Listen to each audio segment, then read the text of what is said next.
दोस्तों आज आईपीएल का 29वां मैच चेन्नई और हैदराबाद के बीच दुबई क्रिकेट स्टेडियम में खेला गया। इस मैच में चेन्नई के कप्तान एमएस धोनी ने टॉस जीता और पहले बैटिंग करने का फैसला किया ताकि रन बनाकर दबाव बनाया जा सके, लेकिन धोनी के इस फैसले को उनके ओपनर्स ने सही साबित नहीं किया और इनफॉर्म बल्लेबाज फैफ डु प्लेसिस खाता भी नहीं खोल पाए और उनका विकेट संदीप शर्मा ने ले लिया।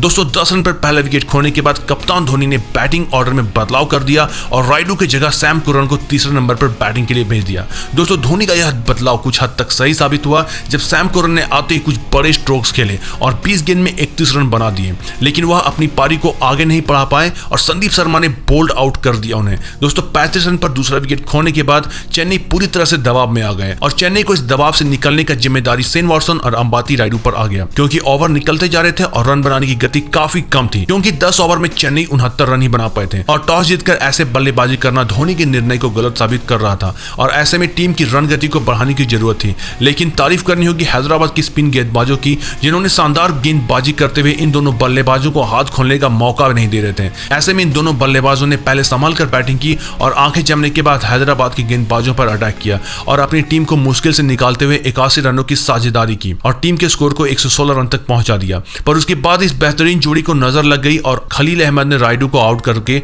इस पार्टनरशिप को तोड़ डाला। अंबाती रायडू ने 38 गेंदों में 42 रन बनाए। दोस्तों इस झटके से चेन्नई उबर भी नहीं पाई थी कि एक और सेट बल्लेबाज शेन वॉटसन को नटराजन ने 42 रन के स्कोर पर आउट कर दिया और इस तरह से चेन्नई को एक और बड़ा झटका दिया और चेन्नई फिर से मुसीबत में आ गए। अब क्रीज पर 2 नए बल्लेबाज आ गए, जिसकी वजह से चेन्नई के स्कोर पर बहुत बड़ा फर्क पड़ा, लेकिन रविंद्र जडेजा और महेंद्र सिंह धोनी ने ताबड़तोड़ बल्लेबाजी की और 167 रन के सम्मानजनक स्कोर तक टीम को पहुंचा दिया। दोस्तों धोनी आज पुराने धोनी लगे और एक छोटी पर धमाकेदार पारी खेली और 13 गेंदों में 21 रन बनाए। तो वहीं जडेजा ने भी तबाही मचा दी और 10 गेंदों में 25 रन बनाकर आखिरी ओवर में मोमेंटम दे दिया। हैदराबाद को 138 रन चाहिए थे चेन्नई सुपर किंग्स को हराने के लिए। हैदराबाद के लिए 138 रन भी आसान नहीं थे, क्योंकि धोनी आज 7 गेंदबाजों के साथ खेल रहे थे। तो ऐसे में हैदराबाद को सीएसके के 7 गेंदबाजों का कोई उपाय निकालना मांगता था। चेन्नई के गेंदबाजों ने आज चेन्नई को शानदार शुरुआत दिलाई और 27 रन के स्कोर पर हैदराबाद के 2 बल्लेबाजों को पवेलियन का रास्ता दिखा दिया और अपनी जीत की उम्मीदों को 95% तक बढ़ा दिया।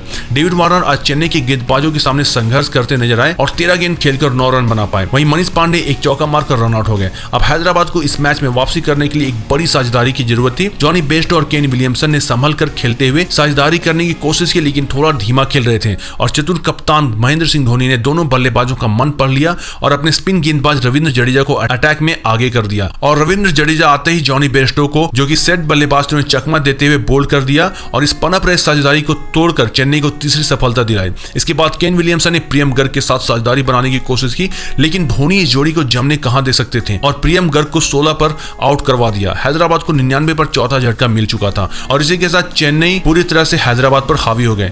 लेकिन इसमें कप्तान धोनी का बड़ा हाथ है, जिन्होंने बड़ी सूझबूझ दिखाते हुए और यह जानते थे कि यह पिच आगे चलकर धीमा हो जाएगा, इसलिए अपने तेज गेंदबाजों का ओवर पहले ही खत्म करवा दिया और अंत में अपने स्पिनर से बॉलिंग करवाई, जिससे हैदराबाद के बल्लेबाजों को खेलने में काफी मुश्किल हो गई। हालांकि एक छोर पर हैदराबाद की आखिरी उम्मीद केन विलियमसन टिके हुए थे और अभी भी टीम को जीत के लिए 24 गेंदों में 59 रनों की जरूरत थी, जो कहीं से भी आसान नहीं था। लेकिन जब तक केन विलियमसन क्रीज पर थे हैदराबाद की उम्मीद जिंदा थी। हालांकि वह भी बढ़ते रन रेट के दबाव में बड़ा शॉट खेलने के चक्कर में आउट हो गए। दोस्तों केन विलियमसन बहुत ही शानदार लय में थे और मात्र 39 गेंदों में 57 रन बनाए। उनके आउट होते ही हैदराबाद की हार तय हो गई।